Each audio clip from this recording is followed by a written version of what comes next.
A Chesapeake man says that he's in prison for a crime that he didn't commit. Brian Falcon has spent nearly a decade trying to prove that he's not the one who robbed a pizza delivery woman in 2012. But Kurt, in 3 different trials, the victim said that she was 100% sure that Falcon was the gunman who robbed her. Let's bring you up to speed in this News 3 investigation. Hey, ma'am, can you tell me exactly what happened? As we reported this morning, former basketball coach Brian Falcon and fellow coach Brandon Smith were arrested for the January 2012 robbery of a pizza delivery woman. She said she feared for her life that night in a parking lot off Eden Way when 2 unmasked men approached her and stole $14 from her pocket. News 3 investigates learned the DNA from her pocket does not connect with Falcon or Smith to the crime. The black gun Falcon legally owned didn't match the silver gun that the victim described in her call to 911. Brandon Smith's charges were eventually dropped because the victim said she wasn't certain that he was involved, but she said she was certain that Brian Falcon was the gunman. So, just how accurate is an eyewitness account? News 3 investigator Jessica Larche spoke to a memory expert who says confidence doesn't always equal accuracy. Chesapeake police had Brian Falcon in handcuffs when they brought the pizza delivery woman who'd just been robbed to see him. She testified, "I'm 100% sure this is the man that robbed me that night." I got handcuffs behind my back. I'm surrounded by police. I look guilty. It's what legal experts call a suggestive show-up identification. That's when an officer brings a witness to see someone they've already apprehended. Bringing someone in and they've got, they're in handcuffs and it says, this is the person. So when you're saying, is this the person? It's really easy to say yes. Memory expert Dr. Jeffrey Gibbons says show-up identifications can lead an already traumatized victim to believe they've got the bad guy. When you're putting that person there in front of them and they don't have other options, they're most likely to say, yes, that's the person. He says that can be a factor in this Innocence Project statistic. Mistaken identifications are the leading cause of wrongful convictions.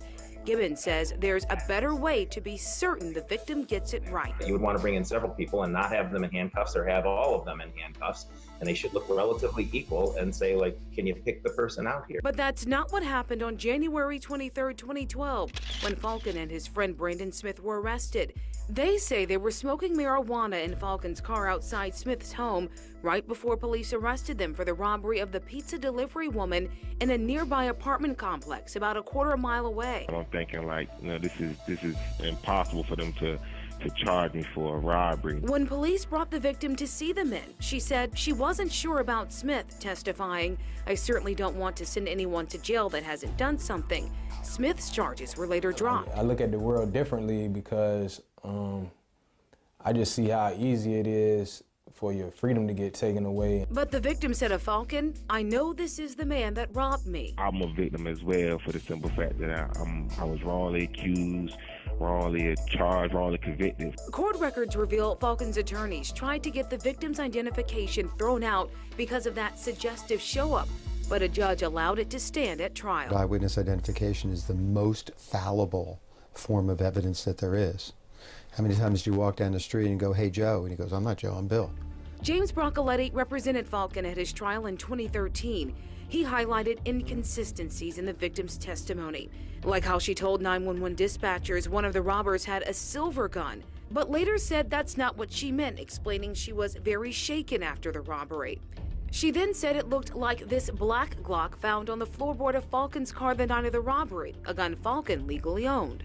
Defense attorneys also focused on the victim's initial description of the gunman wearing a dark blue hoodie. She later identified a gray sweater with red lettering found inside Smith's home as what the gunman wore, but a forensic report revealed Falcon's DNA was not on that sweater. I automatically assumed that was it. Like, I should have been, charges should have been dropped. But the victim never wavered about Falcon. Not at the first trial that ended in a hung jury in 2013, not at the second trial that ended in a mistrial in 2016, and not at the third trial that ended in his conviction in 2018.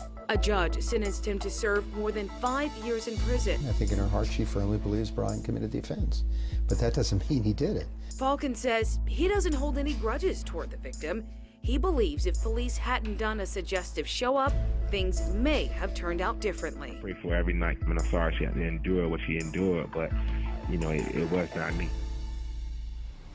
Now, we did reach out to the victim in this case, but she declined to speak with us. As for Falcon, his options are limited. He could petition the United States Supreme Court or an appeal from Governor Northam to grant him a pardon. Our investigation into these records is not over. Next week, we'll reveal what happened to a key piece of evidence in another robbery that may have changed the outcome of this case. Jessica Larche, News 3.